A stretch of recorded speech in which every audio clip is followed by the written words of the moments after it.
On the Scene with Dush and Guus. A book club, but for movies. Hi guys, welcome back to another episode of On the Scene with Dush and Guus. So lovely to have you back. Today, we are going to do a bit of a morose movie. Hey. I'm telling you, with honestly, the words. Yeah, with the Get verbiage. your dictionaries out. Thesaurus. So, hey, thesaurus. That wasn't a good joke. It will not age well. So, we're gonna discuss Seven today, which was a recommendation actually from you to me. Classic film, 1995 film. Old. I'm calling them classic now because you see I respect my elders. Yes, thank you. Wow, this is a fantastic movie. I think I've enjoyed all your recommendations so far. I think I enjoyed this one the most. I remember even calling you immediately after I finished, just to gush. It was mind blasting. Okay. Discombobulating. It's sensational. What was the rating on IMDb? 8.6. 8.6 rating. I would have given it a 9. I would have given it a 9 easily. Okay. Yes. Especially considering the time within which it came out, the theme, right? Yeah. And also considering the fact that right now one of my favorite watches of the moment is Criminal Minds. Yeah. I'm deep in season 14 of 15 seasons. When I hit 240 episodes at like season 10, I remember calling everyone and telling them, I've just watched 240 episodes of Criminal Minds. So I feel like this set the precedent for that kind of genre. And it's a powerful movie. It's especially powerful because of its ending. And it's powerful because of the characters and the actors who play those characters. There are so many layers to it. So let's get into it, guys. So basically, because this was yours, would you please give us a synopsis of the plot? There's many plays on the name. I'm always insistent on starting with the name. Yes. The name doesn't give much away about the plot of the movie. Mm-hmm. But once you start watching the movie, you realize a few things. So Morgan Freeman, whose name was Somerset, Detective Somerset, was a week away, 7 days from retirement. Actually. He just wanted to chill. Like he just wanted to go Digo. He just wanted to go home, close his files and, just retire and chill and live an old man's life, Yeah. Then I remember something else that you had mentioned about 7 weeks. Yeah, it took 7 weeks. The time in which the movie was, the time in which it took for the movie to be shot. And then, of course, the main theme of the movie is like centered around the 7 deadly sins.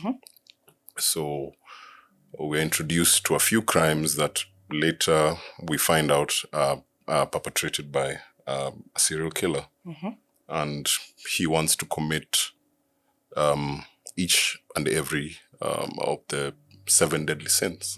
And in 7 days. Yeah, and in 7 days, So yeah, there was a lot of significance already in the name and significance in the plot and significance to the characters. Which I kind of love. I love finding out those like little details about the movie, like either as I watch it or even after or even before, whichever way, it doesn't matter. I think it just makes it interesting, and it also just makes you appreciate more how people take their time to concoct these stories for us to enjoy on the screen, And the guy who's done the movie, of course, is a great David Fincher. Brilliant. And there are many fun facts about this. I think you can take us through some of them, and I can also share some. But ladies first. So of course, David Fincher, who brilliant director. Some of his body of work, Gone Girl, which I believe we've mentioned, especially in the I Care a Lot episode. Yeah. The Social Network. Jesse Eisenberg was up.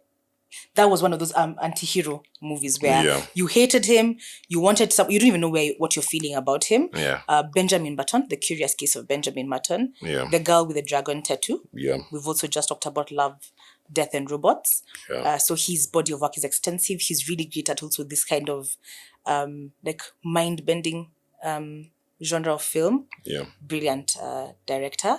It was written by Andrew Kevin Walker, who also wrote Panic Room. The actress in Panic Room, her name was Jodie Foster. Yeah. Right. So also that's a fantastic movie in case you haven't watched it. And he's also written Windfall, which is a movie that's on Netflix right now, 2022 movie. Also really interesting storyline. Okay. One of the other fun facts, we've spoken about the fact that it's a dark movie. 3 people turned down roles in this movie because of how dark the thing was. 3 big people. 3 big people. Mm-hmm. So Denzel Washington turned down playing the role of David Mills because he felt it was too dark. Al Pacino turned... Dark and evil, actually. Which he later regretted. He did, because when you see the movie afterwards, you're like, wow, right? Yeah. What a portrayal. Al Pacino turned down the role of Somerset. Yeah. And Guillermo del Toro turned down to direct the movie because of Benicio del Toro turned down. Yeah, it's Benicio or Guillermo del Toro. Guillermo. Oh, okay. Guillermo is the director.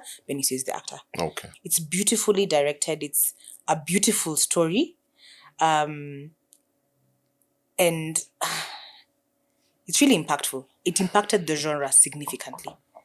The kind of crime thriller genre. Yeah. I think it impacted that genre significantly. It spawned so many copycats, so many, like you've mentioned, Criminal Minds earlier in our discussions.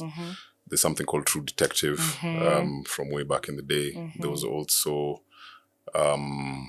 which other, like many other thrillers in this same genre, trying to mimic or replicate that kind the darkness and the gore and the macabre that was found in this specific movie. I think it qualifies to be a cult classic for sure, just by the number of other projects that it inspired later on.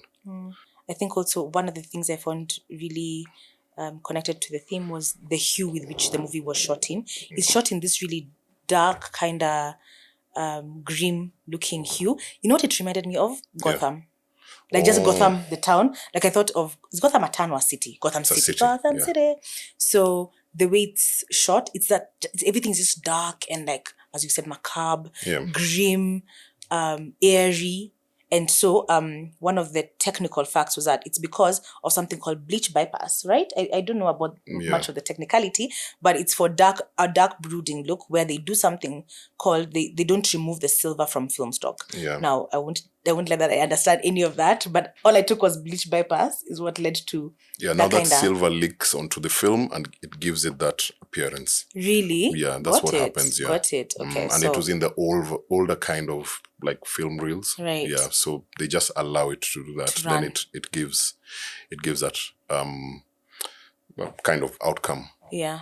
And also, did you notice that throughout the whole movie it was raining?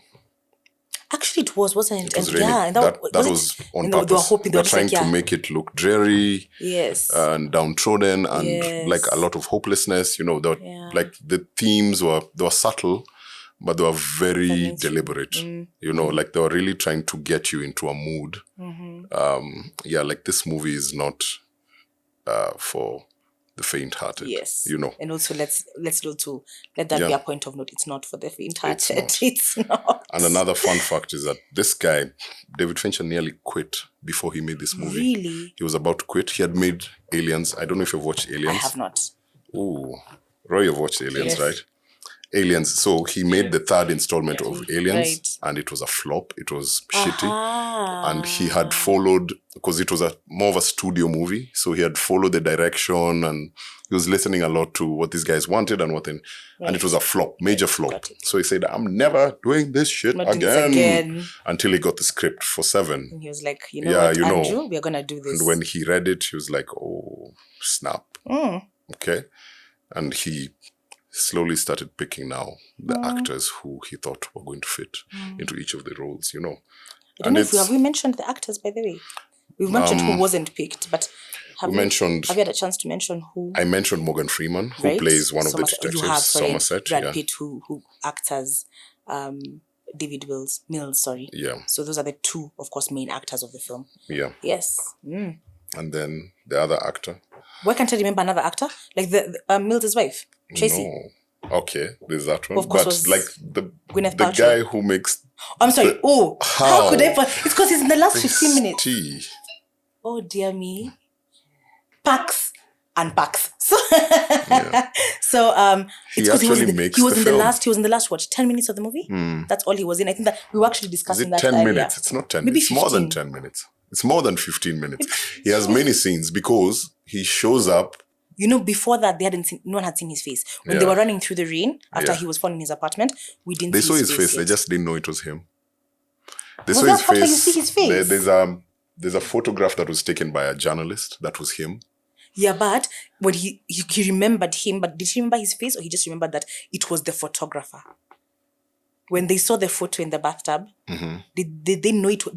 Could Mills remember his face, or he just remembered? Oh, It was the photographer who was in the stairwell. So we had him. Yeah. But the camera was here. I don't think they had really seen him. He was taunting them. yeah. Right. So the actual showcase, him being in the movie, like his actual presence in the film, and not just the kind of just like. But it's not 15 minutes, more than 15 minutes. You think so? Remember Yeah. when he walked into the cop station with blood in his with hands. blood on his hands, Yeah. and he kept calling and calling. And there's also that long ride.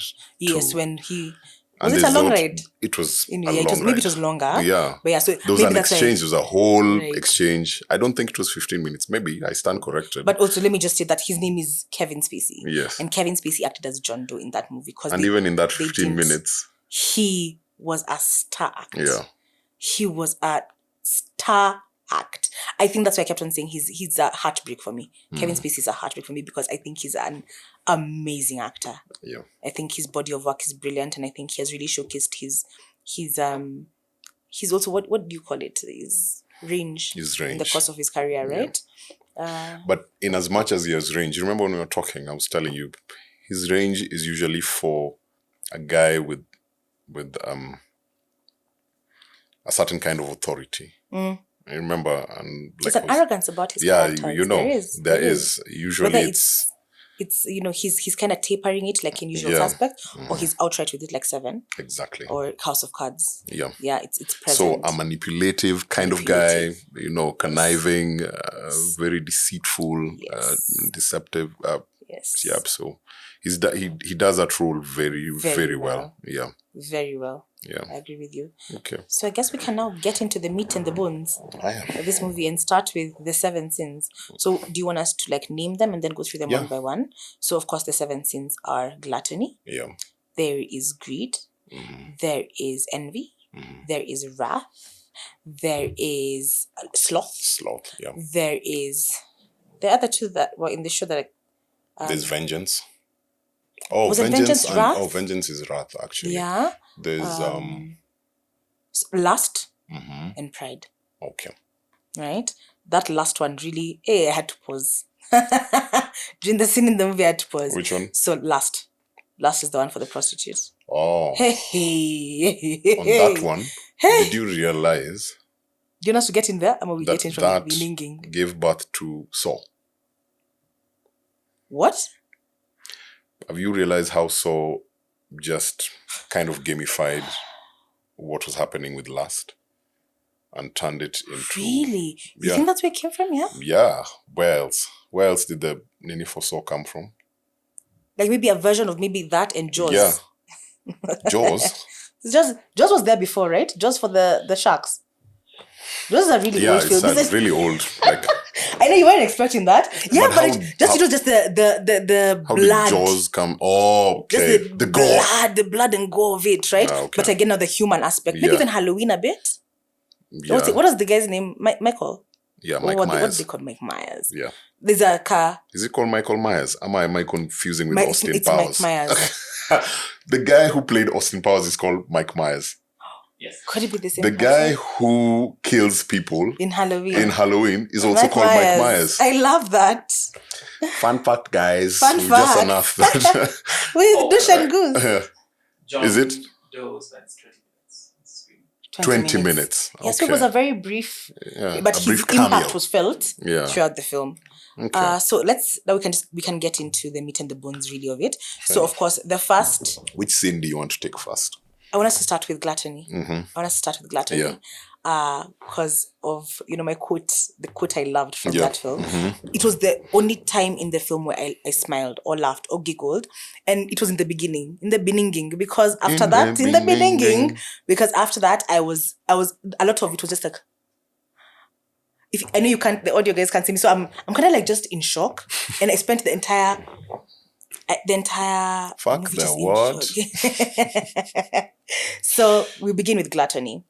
So of course Mills has just moved to the precinct that Somerset works in, and they're put together for the They're purpose. partnered up, They're yeah. partnered up for the purpose of this case, and so they're told there's a murder. They think it's a murder. This house, and they get in. And it's chaos. So they walk in and Mills says, someone call Guinness, because I think we've got a record. It's filth. The house is filthy. It's dark. I was wondering if a lot of those houses, just as a sidebar, a lot of those houses didn't seem to have windows, because even John Doe's house didn't have windows, and I think maybe it was purposeful. It was. Yeah, because I also don't think Mills's house had any windows that I'd seen in the entire Even film. where the precinct. prostitute was found. Right, also there were didn't no have windows. Yeah, so they were just. Yeah, it was dark. it was purposeful. It was intentional. Yeah, it was intentional. Yeah. So they walk in. A fun fact also about this: when for the purposes of that shot, of that scene, they released 7 crates of cockroaches into that space. They had to plug up the nose trails and the air. The guy, just to make sure that they didn't, and apparently they crawled up his underpants. Like they hadn't thought of that. So. And they felt pity on him because he was wearing like a fat suit. Yes, I really so they made his schlong bigger. Yeah, they really endowed to compensate. I don't know how that balances out. I don't know how Fincher was thinking, but that was a fun fact. Anyway, yeah. So I think the first scene and the first scene. Look at that. The first one was the only one where I found like tidbits that made me smile or giggle, right? In the only the gluttony. There's nothing else I found. Like, the rest of the time I was just like, what in the world? Nothing else made you smile. I'm kidding you not. Bestie, nothing else could. I challenge you, because there was a part where Mills was playing with his dogs. Even then, I would think I was so traumatized. You already traumatized. I was too traumatized to smile. I was like, and like Criminal Minds, where it's just like 40 minutes of an episode, I'm gonna have to go through this for 2 hours. I don't know if I have this in me. So they walk in, and this man has been bound. His hands have been bound, his feet have been bound, and his head is immersed in a bowl of spaghetti with sauce, and he's dead. And so now they're trying to investigate to find out what happened, right? So this isn't a man who just passed away because of eating. He's been bound, of course, right? And they find, of course, receipts in the house that show the fact that someone left and went to buy more supplies. Yeah. There's a lot of spaghetti sauce in the house for the spaghetti, and he was a shut-in. This was an obese man who at this point was a shut-in, who, people I think at that time also finding him quote-unquote disgusting because of his size. And at this point, they still hadn't found any clues with regards to the fact that this was going to be a serial killer. And also even with regards to the 7 sins, they still hadn't found anything. So they just walk in and they find that scene. And that was a lot. That was a lot. So they go back to the precinct, and at this point, Somerset is still very keen on leaving. The theme with regards to him, I remember thinking, was just jaded. He was jaded by the job. He felt like he wasn't really making any change, and he was tired. There's also a quote at some point he makes in the movie that goes like, even the most promising clues only lead to others. So many corpses roll away unrevenged. He was jaded and he was tired. And a fun fact that I read was, so in Orthodox Christianity, the 8th sin is despair. And the 8th sin really encompasses the personality that was Somerset in. He was just tired and he was desperate just to be able to leave this behind, and with the state of things. So they get back, and you'd think that he'd be very keen on seeing this through, but he was like, if I see this through, it's going to take much longer, and I have no interest. He could tell that something bigger was coming, but he wasn't interested in seeing it through. I think he had, just because of his experience, and he had a sixth sense, He did. He was so tentative the whole time. Yes. He didn't want any of this. He tried to quit. He was brought back in, Kametosheka. So now that was the first scene. So at this point now the case is left with Somerset, and Mills is told now he can leave that desk and go and work on other things. He's called into another case, and this case is a lawyer who's been found bound in his office, and literally a pound of flesh. Shout out Shakespeare. And Shakespeareans. Shaky. A pound of flesh had been cut from his skin and put on a scale. Like, you know, that scale of justice had been put on a scale. And in his blood, across the carpet, it'd been written pride. So at this point is when they kind of connect the dots and think something's going on here. And I think it was at that point that they found the shavings that were... Basically, was that pride or greed? Sorry. It was greed. It was Apologies, greed. it was greed, actually. Because that was the Jew lawyer who was defending. He was the defense lawyer. The one who was defending unsavory characters. Unsavory characters in society. Just because of the money and And And so actually, that one was greed. Yeah. one of those unsavory characters was a guy who'd been accused of pedophilia. Yeah. Right? Yeah. Child molestation. Yes. And had gotten away with it, I Yes. believe, yeah? And done it again. Yeah. He was actually released and he actually did some more shit again. after he was released. Yeah. Released. So at this point, now that's when Somerset finds the shavings that are in the gluttony victim's stomach, and he goes back to the house, and that's where he finds gluttony written in grease behind the fridge. Yeah. So that's when now it officially is a serial killer case. Houston, we had a problem. We have a problem. And I think that's where now the movie really starts taking off, because now you can even see the friendship between Mills and Somerset form.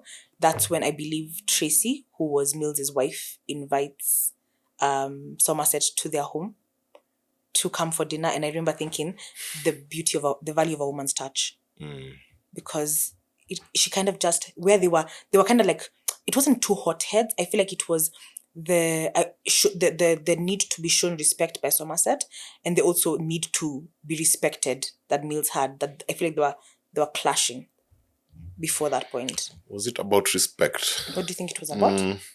I don't know. I just feel like it was like old versus new, like Damumoto, like he's a young detective, he wants to cut his teeth, on a case, and he's like, yeah.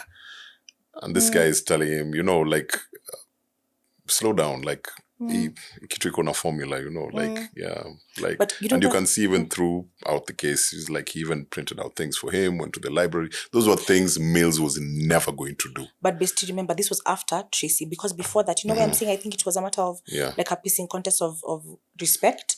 When Mills first showed up on the scene, before they even started with the crimes, he kept on telling Somerset kept on telling him, you've got to do things my way for the next 7 days. Yeah. And he was like, I've been doing 5 years in homicide. Like, I know what I'm doing, my guy. Just listen to me or give me like a moment. They worked differently. Yeah. But in the end, you saw, it wasn't that even Mills started working like Somerset. It's just that they started working together. Do you think if Somerset was not there, they would have solved the case? Oh, good question. I don't think so. They wouldn't have. For sure. It's the old head. It's okay, like especially in these professions that have hierarchy, and cops is one of them. Yes. I don't think Mills was trying to disrespect him by telling him like, you need to do things my way for the next 7 days. Because either way he was going to Somerset now.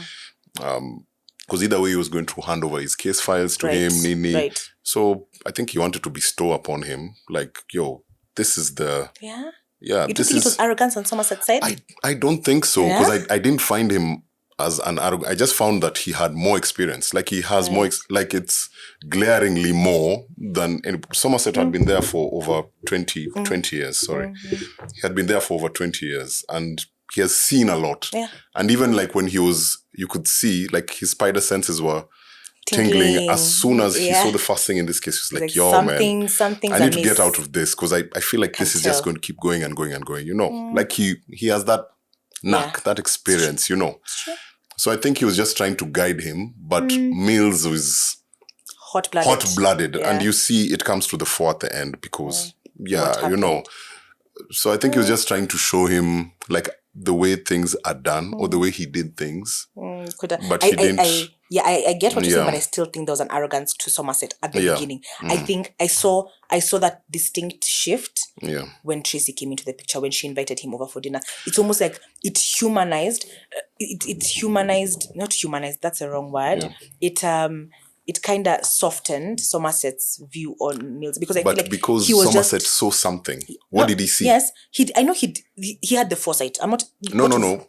When he was invited by Tracy, When what he did saw he him play see? with the dogs. What did Tracy tell Somerset? That When he got just to walked him? into the house. Yeah, like when they had a conversation. Because they went to the house for dinner. Why? Oh no, this is because she wanted. Initially, because she wanted her husband to spend time at home because he had been away for so long. Right. Was that the reason? Yeah. Yeah, that was the reason initially. Oh, I thought Because she just wanted to he hadn't been He hadn't home been for a while, home, and yeah. he kept telling her, "Oh, babe, I'm not going to make it. I'm in the here." office. Yeah. And so she was like, "Hey, Kweli, what's happening?" And she was explaining to Somerset how they were high school sweethearts Yes. and things have changed a bit now that he has come to New York and nini. Yes. And then later, there's another meeting that they had. The conversation where they had when she tells him that she's carrying. Exactly. She's pregnant. And you see Somerset's wisdom comes out, and he realized even after that first meeting, after he the knows. first one. Yeah. Because even I remember they spent time in the house after. Yeah. Just him and Mills, just Because sitting he down and knew going through the case. he saw this is a wife who is distraught. And remember they had a conversation about him never having and being married and him not exactly. being a father, and he said that it was not a day goes by that he doesn't regret, but if he would do it again. Like, yes. there was that conundrum. Yes, hey, exactly. Kingeresa. Yeah. So okay, yeah, but they still got some. You still feel like there was some arrogance. Let's watch it again, and you tell me if just that part. Okay. Fair enough. So we get to we finish with Greed, and then from Greed, I'm not sure if I remember how they made the connection to the victim of sloth. They found, I think, his fingerprint somewhere or something of the sort, but they were looking for the victim. They weren't looking. They didn't stumble across a crime scene. They were looking for this victim. Yeah. And when they were looking for him, when they found him, they found the victim for sloth. And that part of that movie had me by a chokehold. It was also, that's when I went in to find out who did the music, because the scene when they walked in and the music that was being played, it's a man called Howard Shaw. Yeah. It was gripping. Everything about that scene to the end of that scene, from when they walked in to the air fresheners hanging from the roof to the man on the bed. I was reading that they took, I think, hours to do his makeup. Yeah. Right, for that scene. The actor who acted in that part, when he was casted for the role, I want to find his name for you, McKay. He was 96 pounds, and in Fincher's mind, he had an idea of he wanted this guy to be 90 pounds. So he jokingly told McKay, McKay actually went and lost 6 pounds to be 90 pounds for the purpose of for those shots. And please note, he was in like that one scene of the entire movie, other than the mug shot. He was in that one scene. Commitment to the craft. To the cause. Howard Shaw did the music also for Silence of the Lambs. Which I'm really glad you made me watch that movie. Yeah. You convinced me to watch that movie. It was fantastic. The scene, the music, that was the only room that had a window. Also in the entire if you think about it, there were windows on the side. It was also the fact that halfway through just interrogating the body, they found out he's bloody alive. Yeah. That was a scary scene. Like when the SWAT guy was like, they found his fingerprints in the lawyer's office. Because that's how they found. They'd found his fingerprints at the back of the painting. And so they were actually trying to connect him to the murder. And but they actually found out that he is a victim. It's not for also, you have to have a hard stomach for that scene. It's a lot. I remember, who was it? Did someone almost pass out in the shot? It was Mills. He really backed up and he was like, what? Because the smell was also so putrid. Yes. Yeah, it was a really bad smell, yeah. I can't even, you even can imagine the smell just by watching the scene. Yeah, he had sores all over his body. I think he'd been pumped full of drugs, but he was just being kept alive for the purposes. Can you tell us what sloth is? Sloth is like the animal. I don't want to misuse the word slovenly. It's not the same. Just check. If it is, I win the award for English today in our class. No, untidy. Slovenly is untidy. So let me find for you sloth.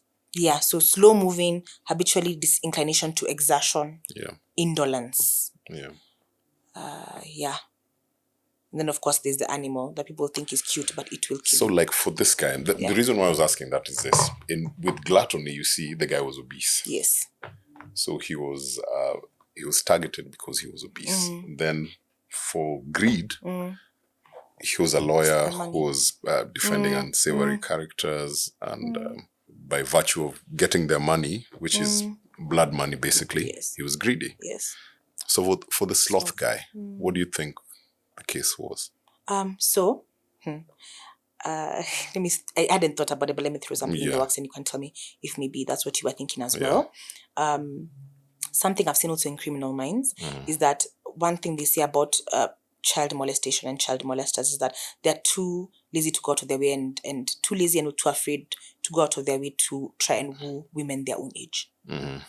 So they try and go for the easiest targets, who are children.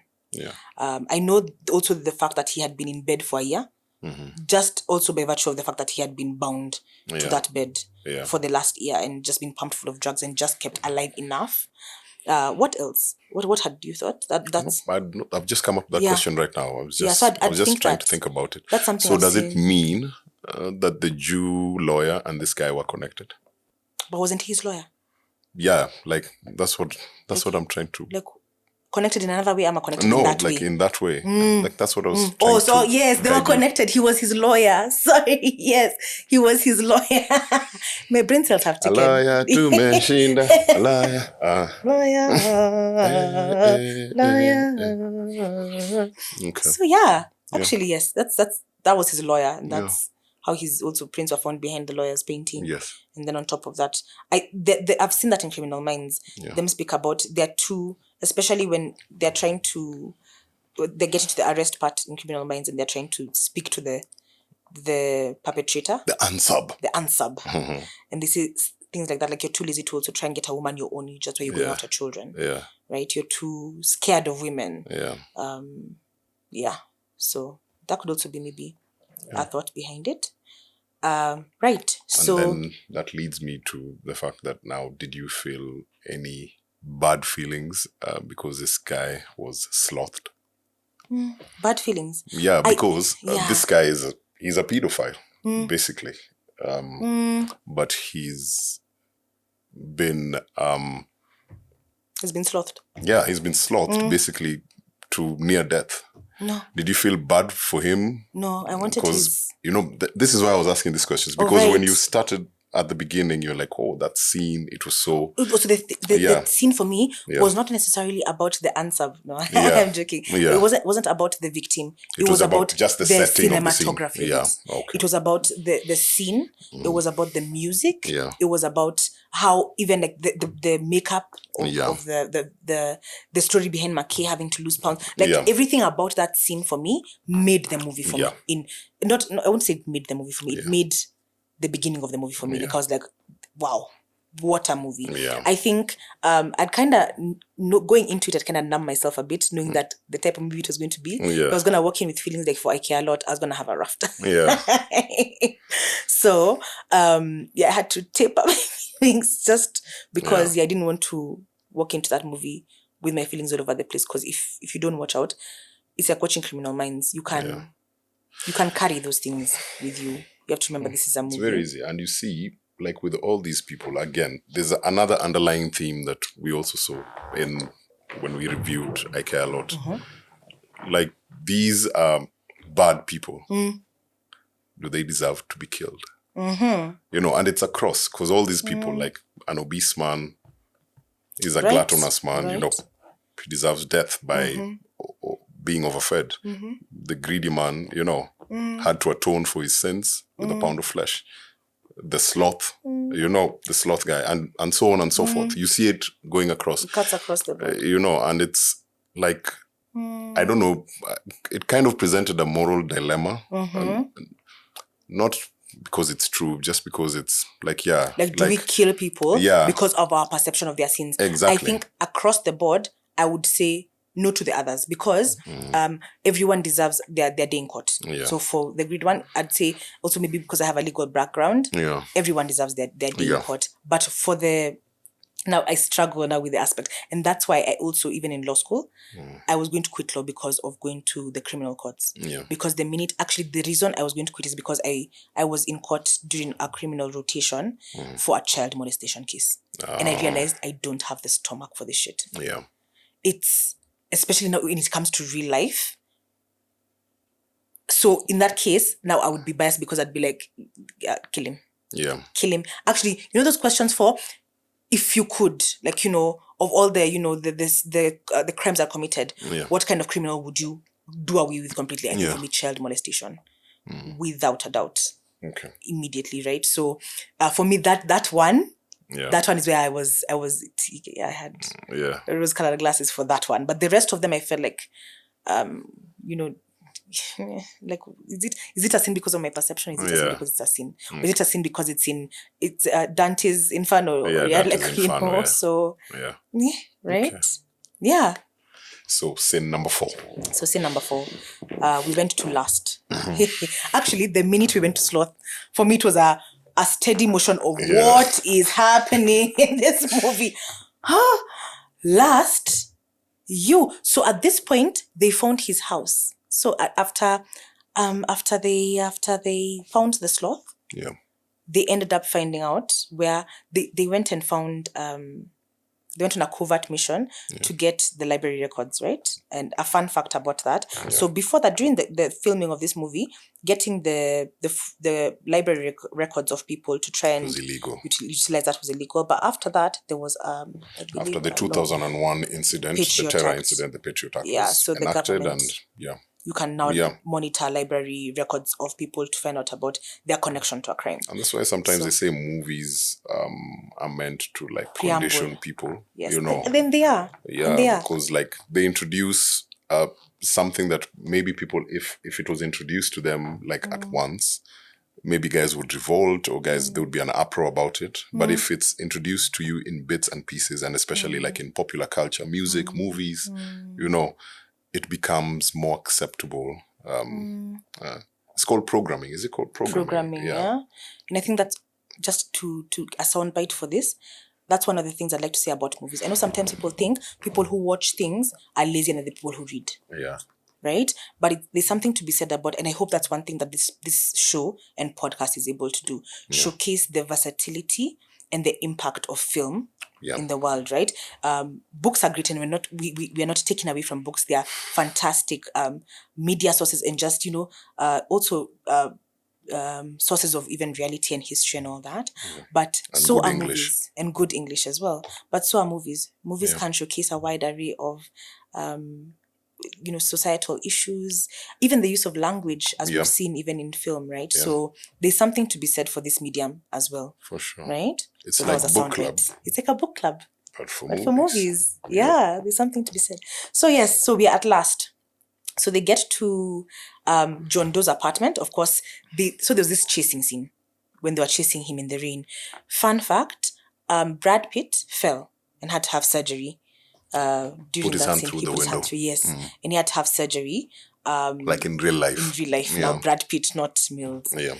So they get back to his apartment. They get back to John Doe's apartment.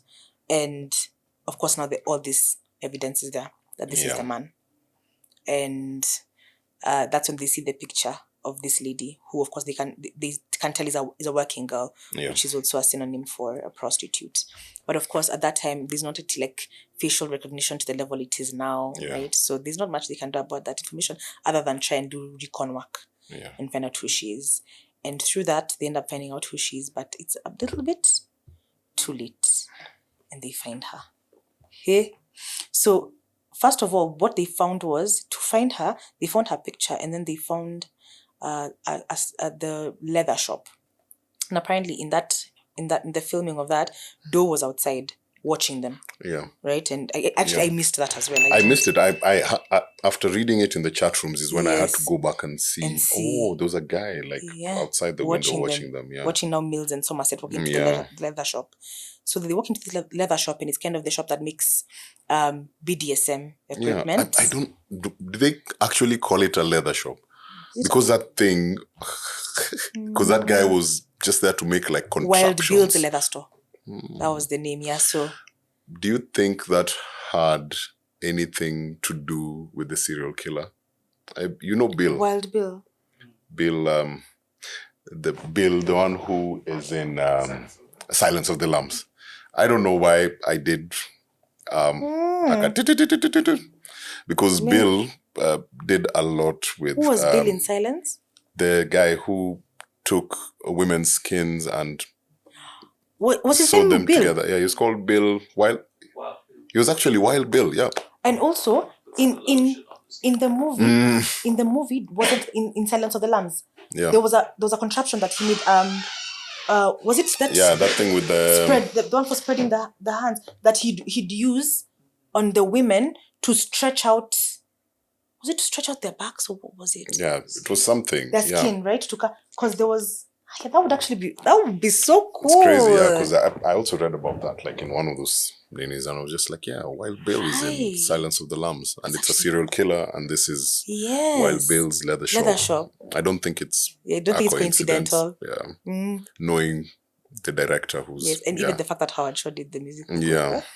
So for both, yeah, for both actually, of them. for sure.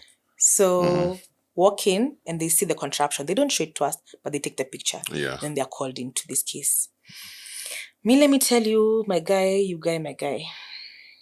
When I saw the picture of that thing, I'm so happy they didn't show us the body. Yeah. Because I think a part of my brain lipocard just burst.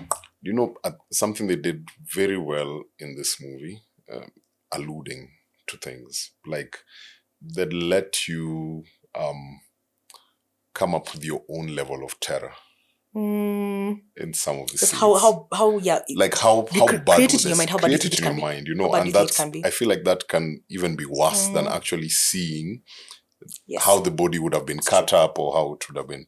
It's like the last scene, you know. So I guess True. yeah, It's I true, feel like bestie. So you get to see. So of course, these are John. John at this point is the name of our client, prostitute's client. The John is there. He's shaking like a leaf. He feels like he's lost his damn mind, and so they take him into the precinct and want to question him.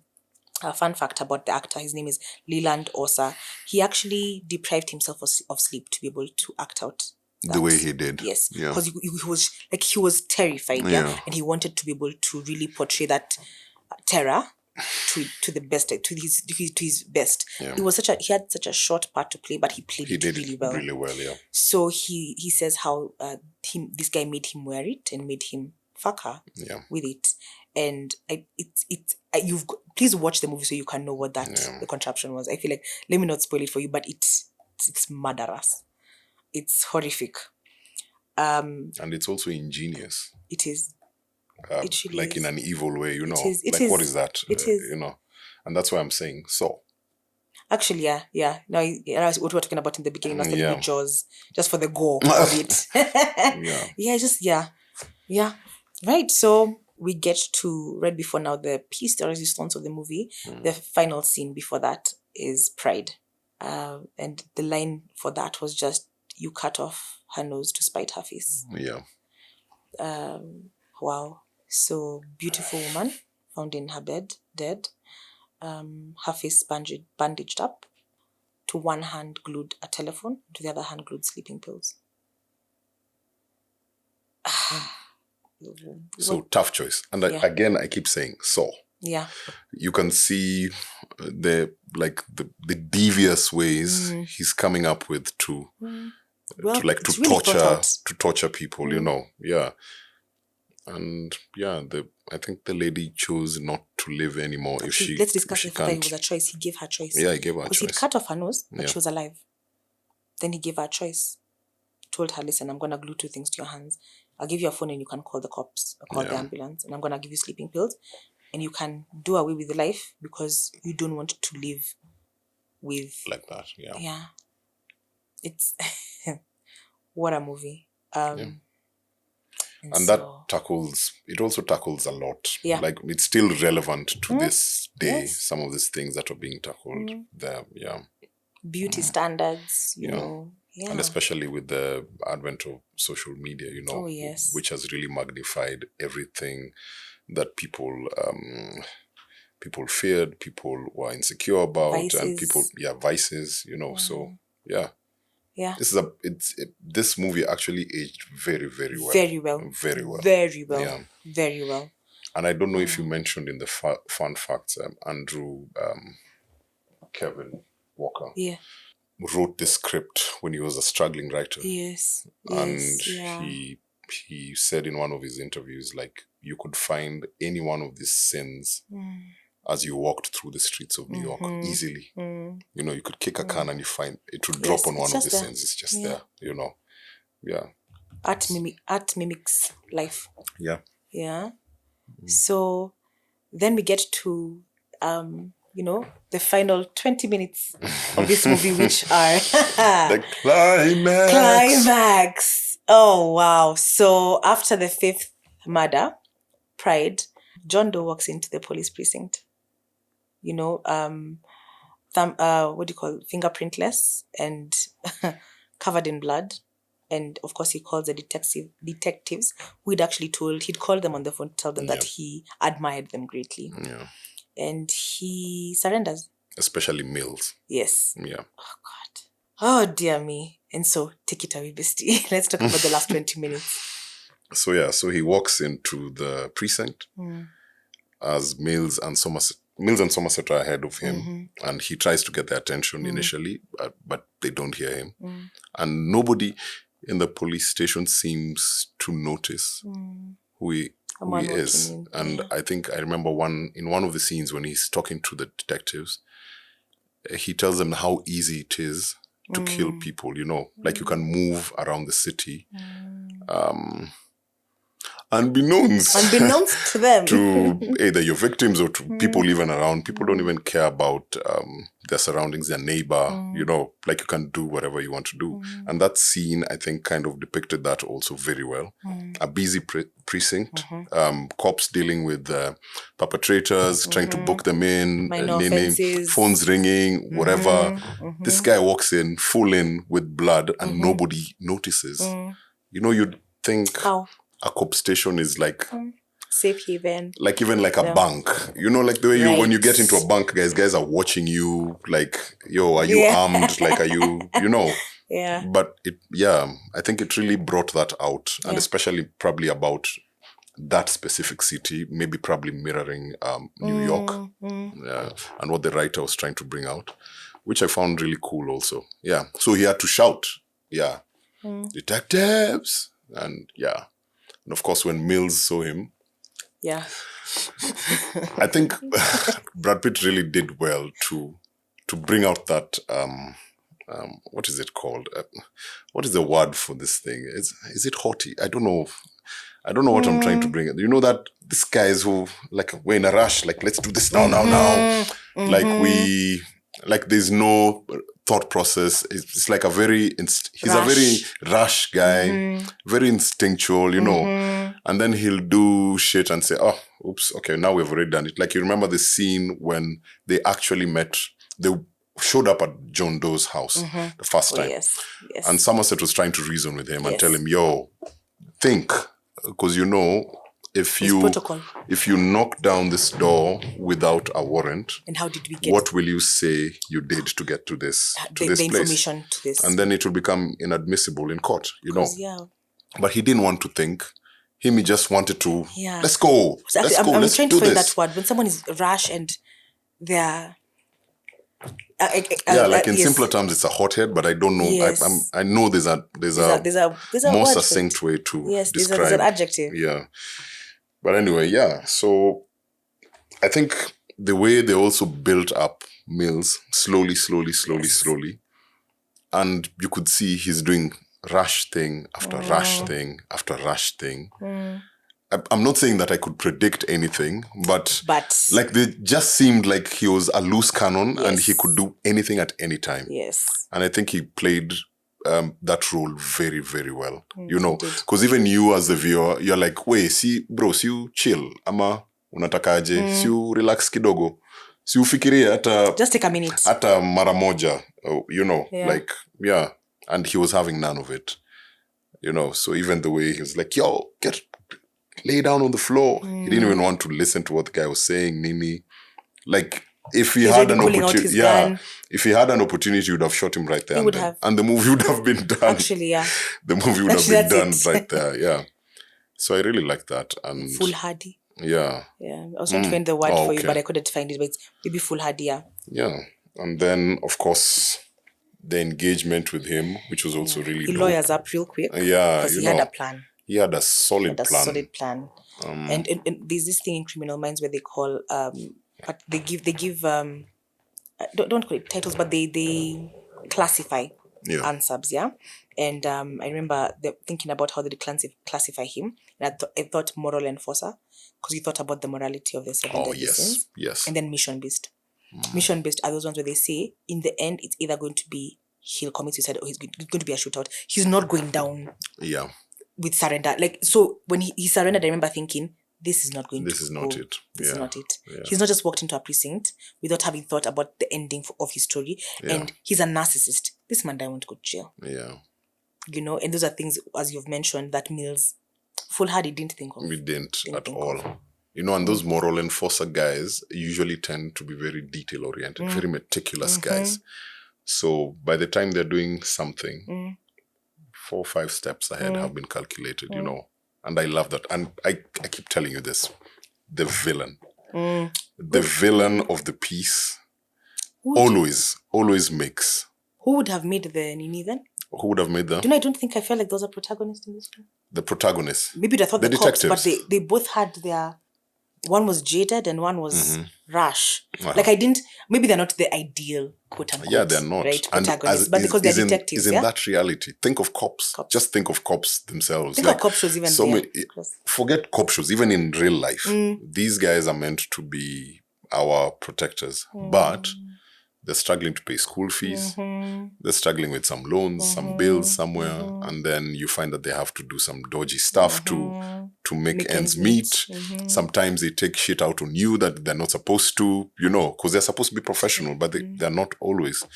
And I think for me, other than see it in that way, I just saw a human side to a profession. You know, it's just a human side to a profession. reality. Like, this is an old guy who just wants to get the fuck out of here. And guys are just keep piling things on him. And this is a young guy who's eager to prove that he's as good, and he wants to do this and he wants to do this, and you know. So for me, it just showed a human side to guys in this profession. That's true. Yeah. That's true. Yeah, so he walks in, he lawyers up, and then he gives them the ultimatum. Yeah. Yeah, tells them, you could arrest me and I will plead insanity. Yeah. Which of course will get him taken to a mental institution and not prison. Yeah. Or you could follow my instructions and let's complete this to the end. Yeah. And I will sign a written confession. Yeah. Confess to all the crimes and go to jail for however long I'm supposed to. And he baited them. And because it was Mills, remember it was Mills' case. So Mills was told you decided. He was like, gobbled it up. Yeah. And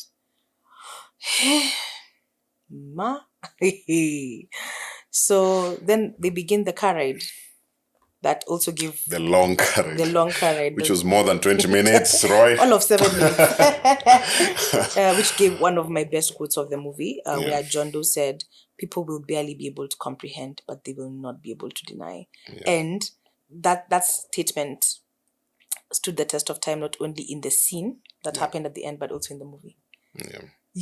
The people who walked out of this, like during the screening, people walked out. Like, guys were mad. Guys were pissed. Like, what the hell? Yeah. You're actually putting this on the big screen? Are you crazy? It's just that cancelled wasn't a word then. But it wasn't Fincher and Pitt and Nani would have really been. The guy's like, what was he thinking? But yeah, it's wild. It's wild. Yeah. So you might be able to comprehend, but you can't deny. You know what that line reminds me of? Yeah. In the Marvel universe, when Thanos says, "I am inevitable." That's how it felt to me. You know, like he just knew, no matter how this plays out, you know, like this, you will not deny what is going to happen here. Hata kama utaelewa, man, hawezi kukata, you know. And I loved it. Yeah. And I loved the way he was tiptoeing around the questions, you know, like just toying around, especially with Mills, you know. And Somerset could, like, you know, like he could pick up some things, but Mills was engaging the guy. And he was just falling right into what this guy wants, you know. Get him agitated. When Andrew Walker and Fincher were also going through the script and understanding, you know, the storyline. Yeah. The idea was to have John Doe and Somerset have the same level of intelligence. Yeah. And so even the way they carry themselves is pretty similar. Yeah. And just Very methodical, Yes. very measured. yes, very measured. Yeah. Very measured, yeah. Well thought out. That's why you could tell that Somerset wasn't even engaging him in the car. He but wasn't. Mills was trying to rile him up. Yeah. And I think Doe was taking it because he knew you have no idea what awaits you. Yeah. But in trying to rile John Doe up, He also he was got getting riled riled up himself, Yeah, you know. there's actually a part where he really got riled up. Yeah. I think it's when it was trying to test what he's done, like his body of work, which he Yeah. thought that this, you will never be able to forget this. What Yeah. I've done. Yeah. Yeah. So, so they ride into, I'm guessing what I'd call the desert. Well, not really the desert, just, nowhere, middle of nowhere. And, God-forsaken place. hey, and it really The truly middle was. of bumfuck. Yeah. And yeah, so John Doe tells them to get out of the car, and they walk towards what looked like a trailer, an abandoned trailer, but somewhere they see a car coming. And so of course Somerset runs to intercept and gets the driver to come out, and the driver says he was told to deliver a package to that location at exactly, I think it was 6 or 7 p.m. So he takes the package, sends away the driver, opens the package, and immediately starts running towards Mills, telling him, drop your weapon. Before he starts running, did you see his face? Yeah, when he I saw feel him, like he actually yeah, stumbled away. I loved that. I don't know if I've ever seen like something that looks so authentic like that in terms of like a reaction. Like I don't know what was in the box.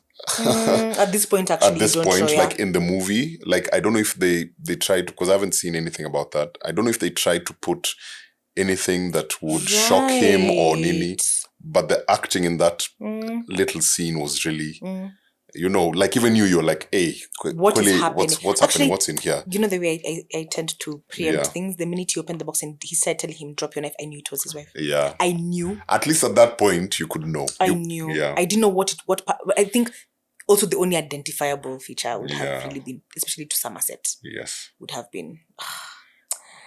And so, yeah, I guess you've kind of gathered by now that also the way, by the time now Somerset was running back, what Nani kept on saying, so I what did he say? I took away her pretty little head. I wanted your pretty little life and your pretty little wife. First, he kept telling him, I envy you. I envy yes, your and life. that's my And he kept telling him like a lot, even from the precinct, in the car ride, he kept mentioning, I admire you, I envy you, So he was number 6. That was number 6. Now, Doe himself was number 6. Yeah. Envy. And he said, that's my sin, Yeah. detective. I'm envious of you. And, we wanted him to complete it because there has to be wrath. Yeah. And so he kept on, baiting him.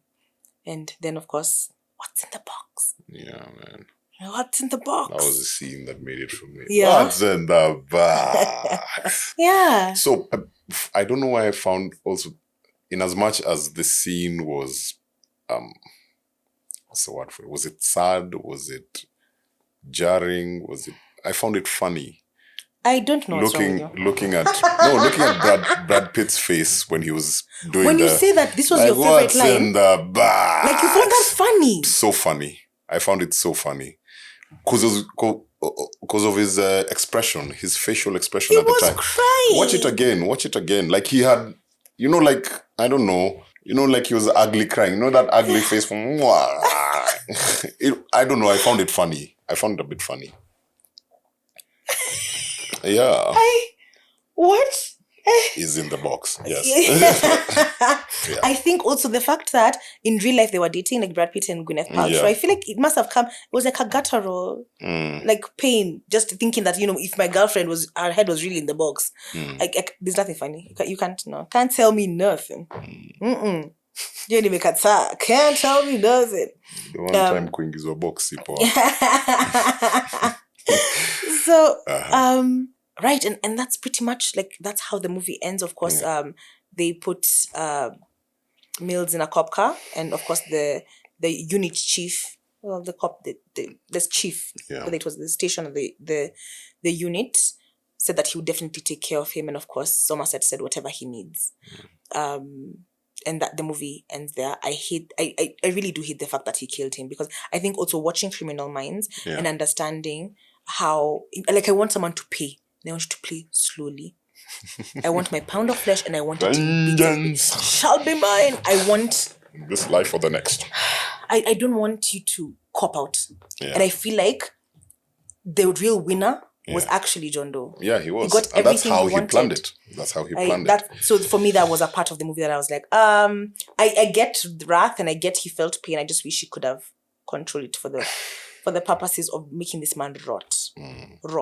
Make his life in prison miserable. Make him also that's what narcissists want their way.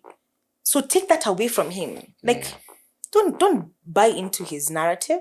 I ironically, New Line wanted to change the ending of that movie. I don't know what part they wanted to change. Either the head, or they wanted to change. Yeah, and Brad Pitt is the one who said that he would walk away if they There were did. like, I think 7 endings or something. No, they wanted Mills to be the one to shoot John Doe. To kind of, because he knows... No, Somerset. Sorry. Yeah. Somerset. Yeah. Oh. Because he knows Mills is about to Mills be is- gonna Yeah. shoot. Also to So preempt. To take it away from him. Yeah. Oh. That was one of them. There was one That's where Kunyo? they put the Dogo's head in the box. You got to be kidding. They wanted to put, yeah. Okay, where- there were different endings, by the way. He had to rewrite the ending, kill and the he had to Dogos. fight for this ending that he that eventually That ended made it up- to the movie. Yeah, because the studio said that this was too much gore for. It was a lot But of gore. where was the gore though? We Just didn't because you couldn't see that. Yeah, You see the things. the- What you're talking about. The yeah, allusion. You know, like also the they're not mystery. What did you call it earlier? You let people create their own their gore. own terror in their Right, minds. create Yeah. their own terror, right? So even in the box, you don't have to see it to just. Yeah. I think even just the alluding to it Yeah. already was that we don't have to show you the gore all Yeah. the time. Sometimes it's what leaves you thinking and visualizing, Yeah. right? That is And they also- wanted to change that. They wanted it to be something else. They wanted it to be his pet. Yeah, they wanted it to be. I can't remember. There were like, I think 7 different, and that's another 7 actually. I think there were different- like 7 different endings that Really? were mulled over as they were doing.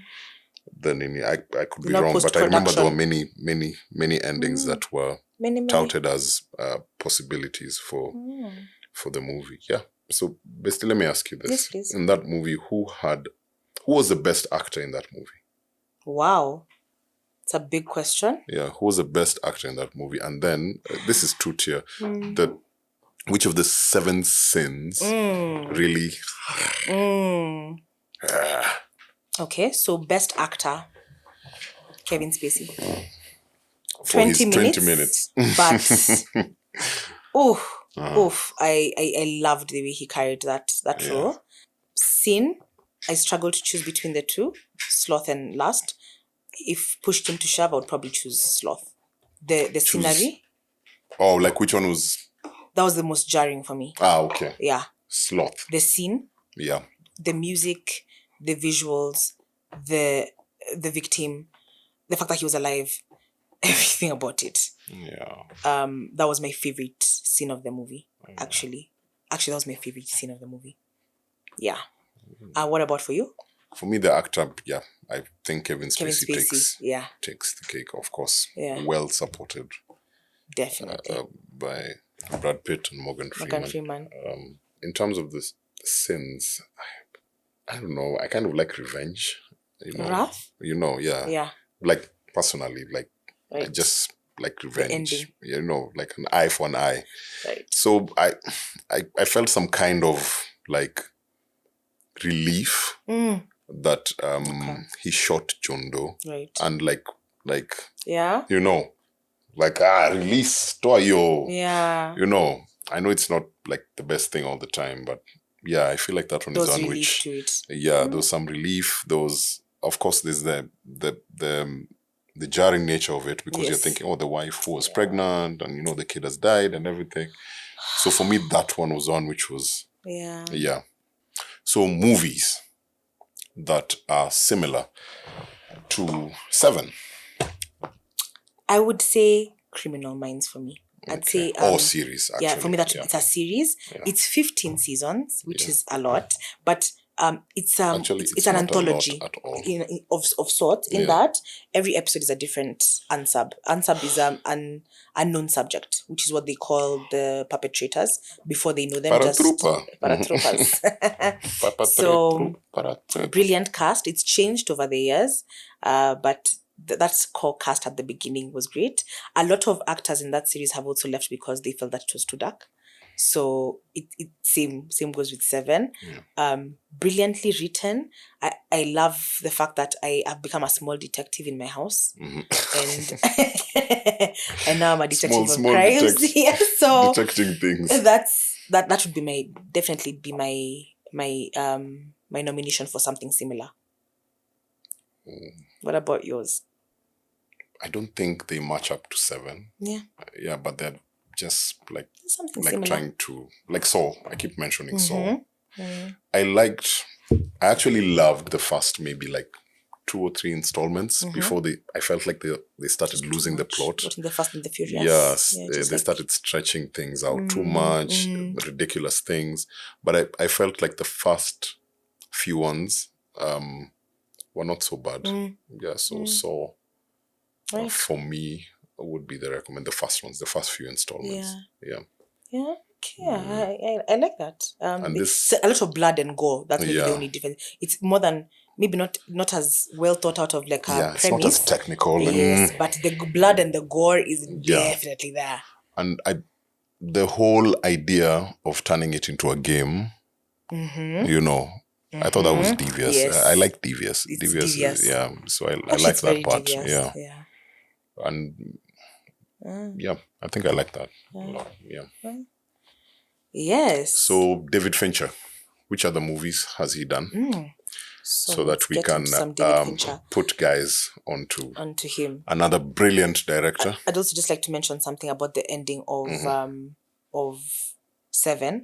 The fact that the credits were they look like his handwriting. Yeah. And then I think they were done from, was it done that was done from bottom going up, just for the airy feel of it. Yeah. I loved how even they did the credits. Even the credits part was also really well done. And then, yes. Did you know that also the books that they read in John Doe's house were actual books that were written out at the cost of around 15,000 USD and for 2 months. For 2 months. So they actually had information. People sit down and write for 2 months. It's wild. It took a lot of thought. Even how they write the title, Seven with the 7 in the name. Yeah. Taking over. Taking over. Replacing the V. Yeah. They write the number 7. The small details about that film are also fantastic. David Fincher. Gone Girl. I recently watched it again. Rosamund Pike. She's brilliant. She's brilliant. And that movie, that story, Gillian Flynn, wow. Just wow. There's no hero. Everyone is an antagonist. Everybody in it, And they're antagonizing us. And antagonizing each other. It's a lot. Yeah. Social Network, which is the story behind Facebook. Jesse Eisenberg. The Curious Case of Benjamin Button, which is also one of my top 10 actually. Yeah. Favorite movies of all time. I really love the storyline. Nice. Okay. I think it's a beautifully told storyline, and also a different type of movie. Yeah. Like, just a different theme, a different story, different script. But it also has your filet mignon. Filet mignon. What's up, baby? The Girl with the Dragon Tattoo. Yeah. Which is what was that chick called? What's her name? Rooney Mara? Yes, really. Yeah. She's also a really great actress. She's very. a really great actress. She seems weird, but I feel like the best actors and actresses really are, guys who are within themselves, Yes. There's this movie she acted in called Lolita that's also from a book. Wow. Wow. There's also a series, I believe he's done some episodes of Utopia, which is a dystopian series. Really interesting story. It's a story about a book. Yeah.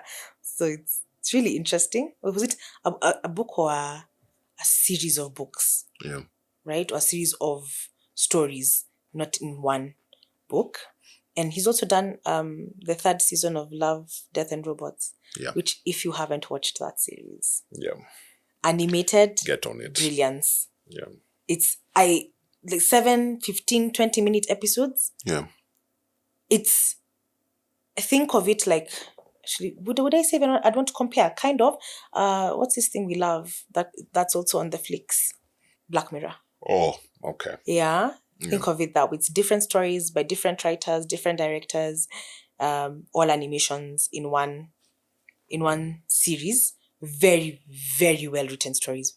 Very well written stories. You can even start from the latest season, the last episode, if you'd like. They are not related. I think the only one that's related is the one for the robots. There's one episode in every season, and that's also a really nice story because they talk about it's not the end of the world and the when the robots take over. There's even an episode about yogurt. As in it's a brilliant series. Yeah. Yes, guys. And that's 7.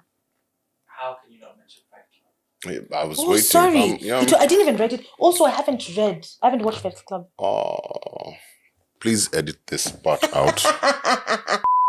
I have not watched Fight Bestie. Club. So, I want to tell you something about Fight Club. Chuck Palahniuk, the writer of I'm trying to read his book first. Right? So, that one and a book called Choke, I'm trying to read them before I watch. So, Fight Club and Choke. To what end? Because I bought the books years ago for this purpose. Like for reading the books first. Oh. Not the other way around. And you've been procrastinating ever since? Yes, 4 years. Not for years, okay. I mean, like for very many years then. It's currently at least you know there's a movie called Fight Club that exists. Brad Pitt. That's what I thought you'd mention even first. I'm sorry and it's, by the time we do the next season, I'll come back. Okay. Yeah. I'll come back with information for you. Yeah, and that was 7. Any other movie that you would want to mention? Fight Club. Because I think, that's another very fantastic significant movie.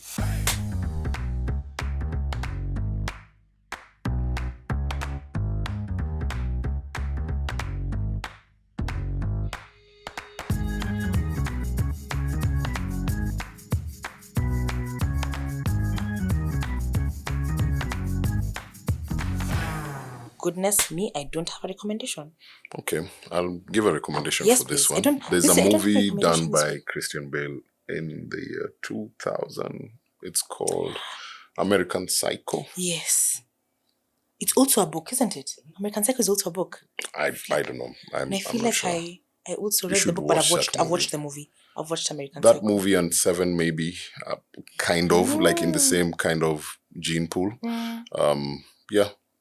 Watch American Psycho.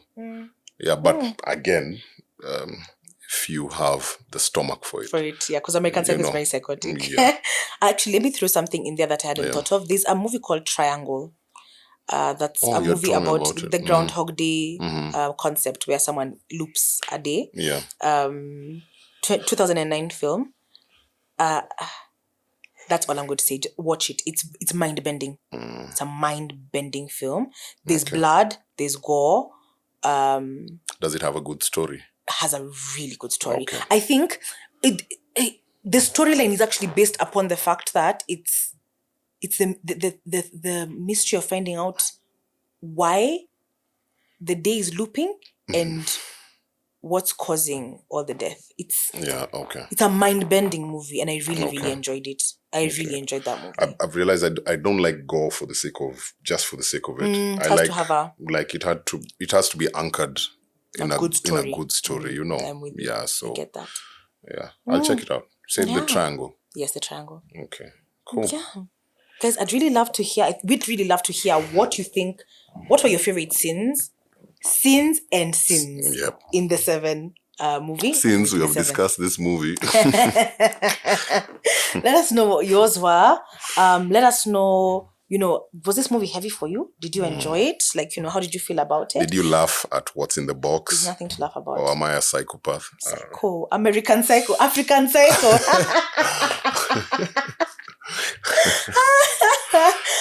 but this has been fantastic. Thank you so much for joining us. Please like this video if you enjoyed it. Share it with your friends and start a conversation. Drop your comments in the comment section. Let us know what you think. Thank you so much for listening to us, for watching us. For the guys who are on the tube, we appreciate you so much.